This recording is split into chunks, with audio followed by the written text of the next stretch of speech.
Hi, guys. This is the next chapter of the School Mouse Part 4. When we left yesterday, Hyacinth had just left Flora alone and moved to a new house. So Flora's on her own now. Wonder what she'll do. Flora climbed up to the hole in the wall and looked out at the kindergarten classroom. Empty as it was of humans and mice, there was no one to hear her say, "I am not an ordinary mouse. I'm sure I'm not. I'm sure I can learn all sorts of things that no mouse has ever learned before. If only I study hard enough, and then I shall be an extraordinary school mouse." The next day dawned. Flora never forgot that first Monday morning all on her own in the kindergarten classroom. Not that the other mousekins had interrupted her studies. They and their mother had mostly slept during school hours, but it was lovely to feel she had the place to herself now, ready for another happy week's work. As if to celebrate her independence, she did something she had never dared to do. Ooh. At midday, the bell rang for lunch, and all the children lined up and left the classroom, followed by the teacher. On her desk, by chance, a reading book had been left wide open, and Flora, seeing this, slipped down and stood before it, her little forepaws on the edge of the page. How big and bright the pictures were, now that she was so close. How bold and black the words. And by great good luck, the book, called Billy's Pet, was open to page 1. And when Flora had read that, and page 2, opposite, she wanted very much to know what happened next. But of course, there was no one in to turn over the pages. Billy, the boy in the story, wanted a pet of his own. But is Billy old enough, his father asked his mother, to look after a pet properly? Is he? Thought Flora. Will they let him have one? And if they do, what will it be? A rabbit? A gerbil? A guinea pig? What color will it be? What will it be called? You see them? Ooh, looks like a dog right there, doesn't it? Okay. I must know, thought Flora, and carefully she poked her nose under page 2 and flipped it over. Once she had the knack of page turning,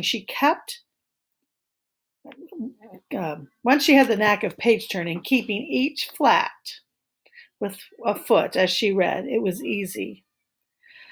By the time the children came in from the playground at the end of the lunch hour, Flora was safely back in the hole in the wall. On the desk, Billy's Pet laid open, at the last 2 pages now. Flora looked down contentedly. I must confess, she said to herself, I do like a happy ending. But a happy ending was not in store for Flora's brothers and sisters. Unlike her, they were excitable and rather thoughtless mousekins, and for them, life was to be short and death brutal. Oh dear. Several, scavenging for food, ventured outside the walls of the venturing for food. Yeah, that's what I said. Ventured outside the walls of the school that week, never to come in again. A hungry fox, sniffing around the garbage can, snapped one of them up, and the owls paid to 2 more, while the 4th mousekin fell in the goldfish pond and drowned. As for the survivors, they ran about the school as though they owned the place, squeaking with glee at their newfound freedom.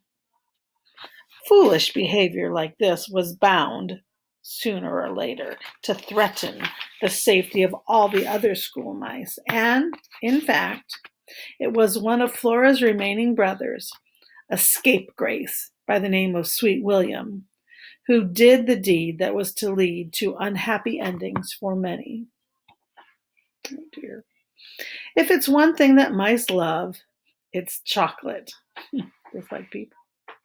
And Sweet William had come upon a dusty red candy that some child had dropped under a desk in the 2nd grade.